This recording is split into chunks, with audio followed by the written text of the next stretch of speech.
Billet. De quoi allons-nous parler, cher ami? On va parler aujourd'hui rapidement donc des mensonges d'État. Un mensonge d'État est donc une manipulation délibérée, cher auditeur, il y a délibérée donc de la vérité par donc des autorités publiques, souvent pour non seulement dissimuler donc des faits compromettants, justifier une action politique ou militaire, protéger donc des intérêts particuliers ou éviter un scandale ou une révolte. Exemple classique, cher ami, c'est donc confirmer que tout va bien alors que l'économie s'effondre. Ça, c'est un gros mensonge d'État.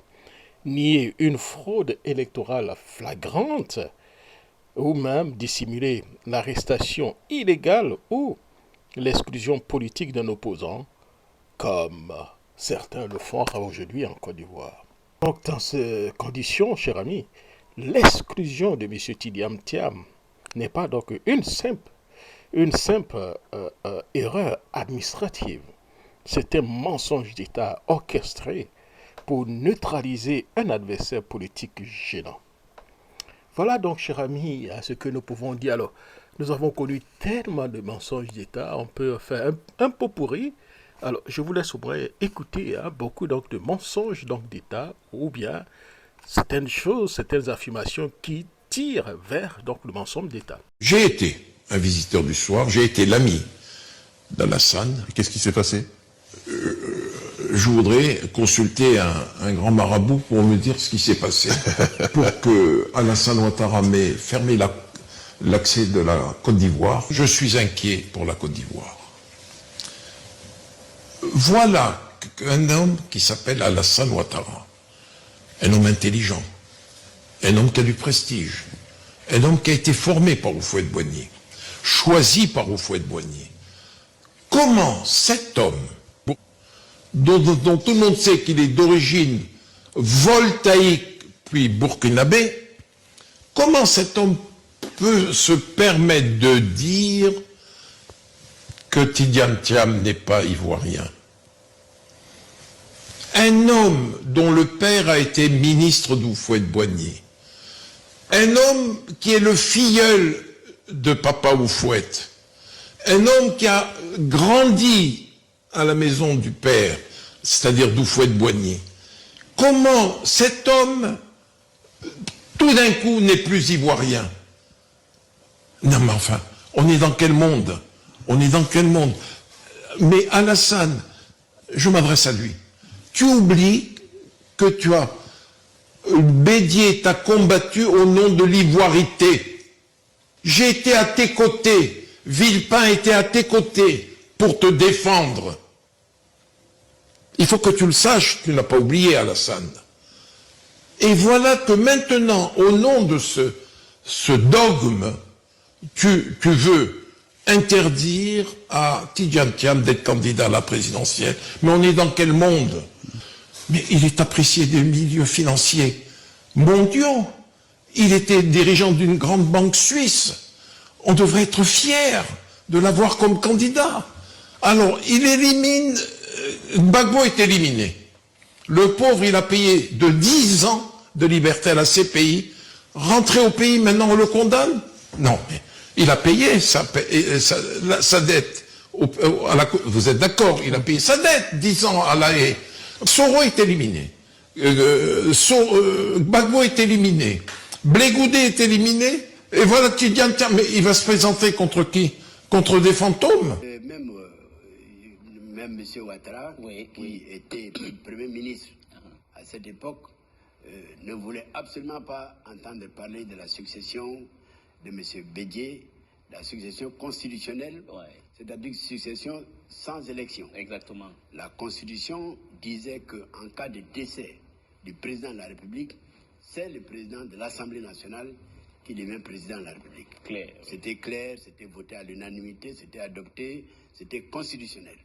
On appelait ça l'article 11 à l'époque.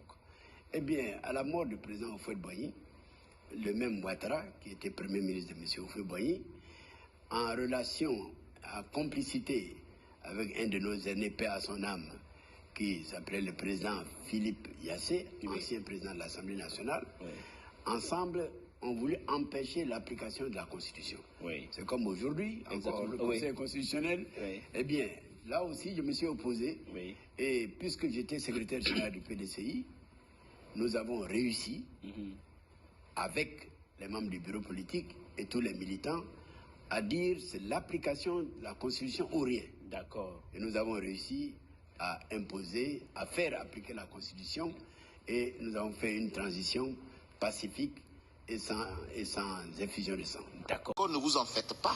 Ceux qui veulent les 3 mois, on peut même aller au-delà des 3 mois. Si bien entendu, au moment de la révision, on sent un certain engouement. Mais il vous souvient qu'aucune révision de la liste électorale ne s'est faite en 15 jours. Hein. Le minimum, c'est 1 mois. Hein. Le minimum, on proroge toujours. Et c'est pour avoir quoi? Et je vous l'ai dit tout à l'heure. En 2023, on a eu 575. La moyenne est entre 250 à 300 000 par révision de la liste électorale.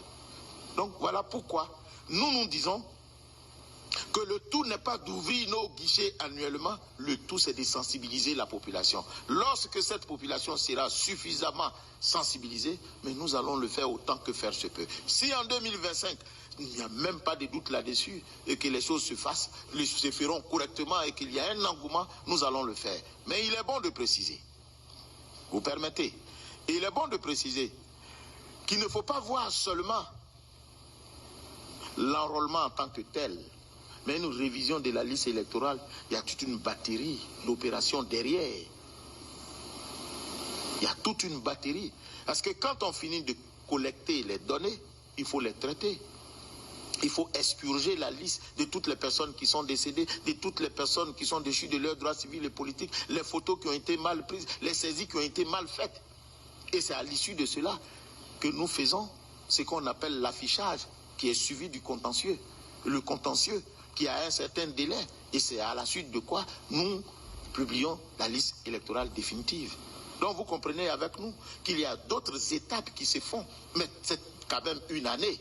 Donc quand nous le faisons, mais la loi qui dit la révision de la liste électorale se fait annuellement ne vous dit pas en quoi la révision de la liste électorale se fait. Donc pour nous, quand nous le faisons entre 2 années, c'est toujours la révision de la liste électorale qui continue.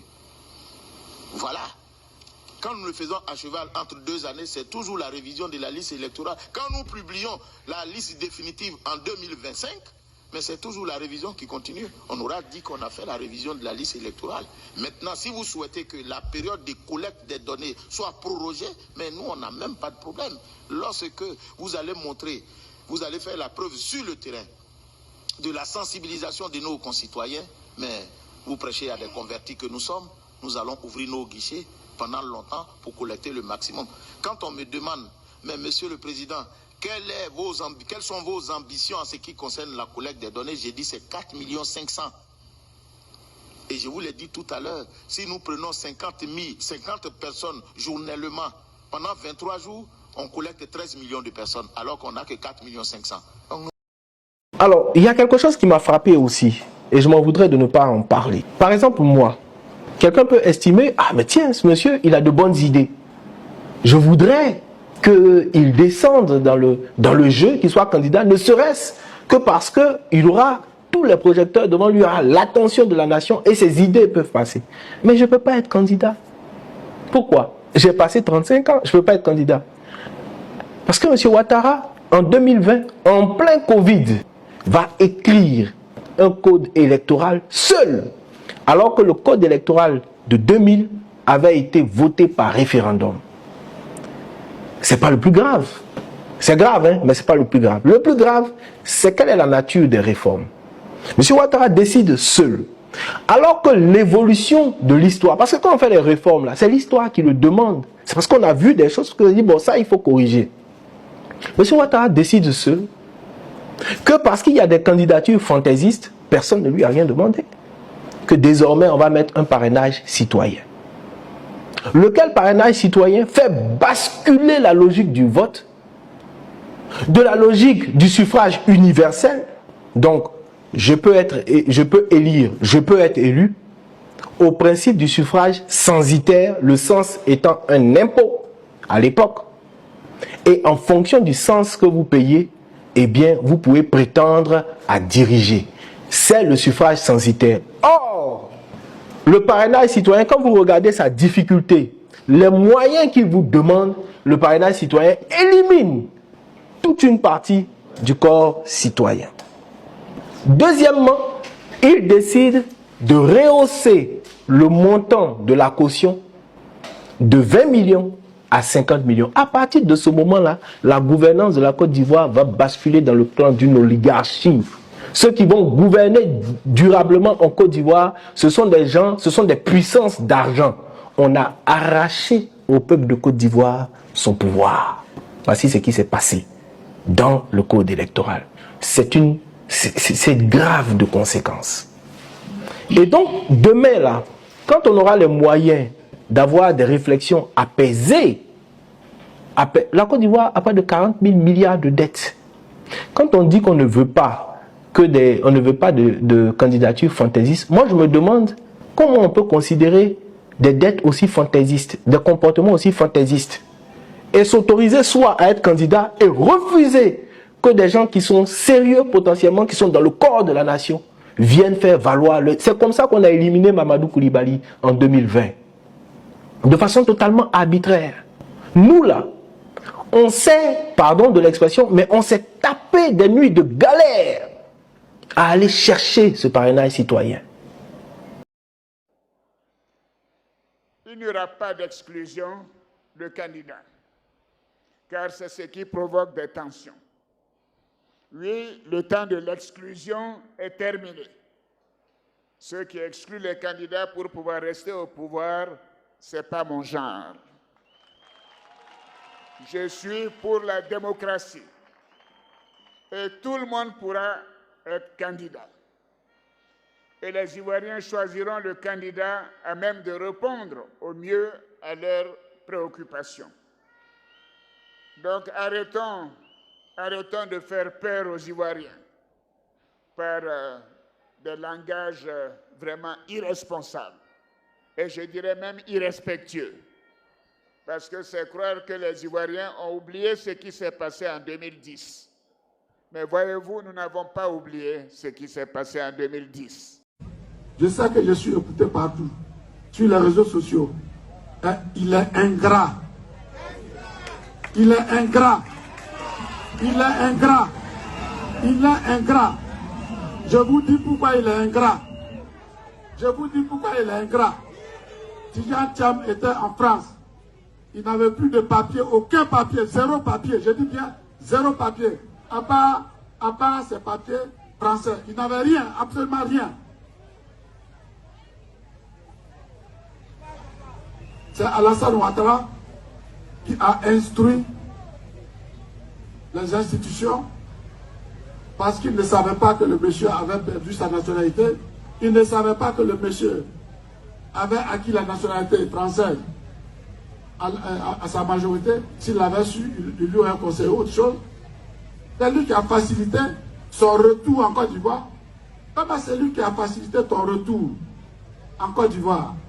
Que tu allais remercier pour ce qu'il a fait, tu peux venir te mettre sur la place publique pour dire qu'il ne veut pas que tu sois candidat parce que, voilà, toi tu es le plus populaire. Que lui, il a fait un sondage. Dans son sondage, il est le plus populaire, il dévance le président Gbagbo. Il dit après, dans le sondage, au deuxième tour des élections, que lui, il a 57%, Alassane Ouattara a 41%. C'est quoi ça? Donc les Ivoiriens, ils boivent l'eau par les narines. Donc, chers jeunes, je voudrais dire, à travers vous, aux jeunes du PDCI, à nos sœurs, nos parents du PDCI, de ne pas se laisser distraire. Tidjane Thiam vous a trompé une première fois. Et vous a trompé une première fois en s'imposant président du PDCI. Il ne doit pas vous tromper une deuxième fois en vous faisant croire qu'on lui conteste la nationalité ivoirienne. Personne ne lui conteste la nationalité ivoirienne. C'est lui-même qui a renoncé à la nationalité ivoirienne. Il est allé prendre une autre nationalité, donc il a perdu la nationalité ivoirienne. Aussi simple. Bien. Moi, je crois que quand on est démocrate, et qu'on se dit démocrate, et qu'on épouse la démocratie, il faut qu'on aille à des élections concurrentielles. Il faut permettre au maximum de personnes de se présenter. Je vous dis que la stabilité d'un pays commence par le rejet de l'exclusion. Aucun pays au monde ne peut avancer si on exclut les autres. Il faut amener les uns et les autres à participer à la gestion de la chose publique. C'est fondamental. Et je me dis, vous savez, M. Dinassira, tirons avantage des années passées. Nous sortons d'une guerre. On a oublié qu'en 2011, on était en guerre. Nous étions en guerre. Il faut tirer avantage du passé. Vous savez, il faut faire très attention.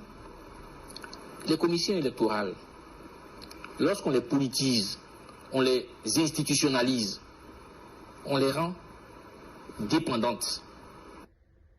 Monsieur le doyen du corps diplomatique, mesdames et messieurs les membres du corps diplomatique, l'année 2025 est une année électorale pour la Côte d'Ivoire.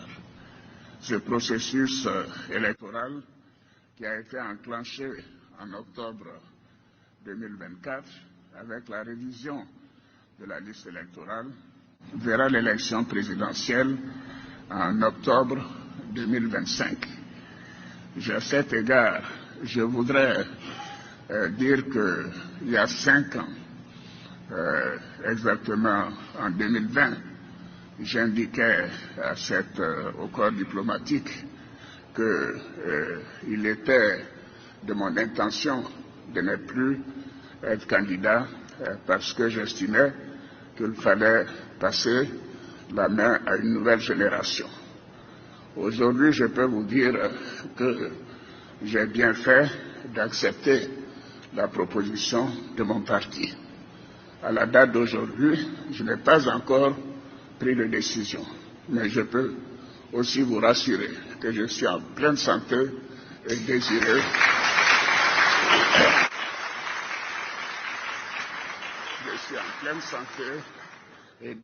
de continuer de servir mon pays.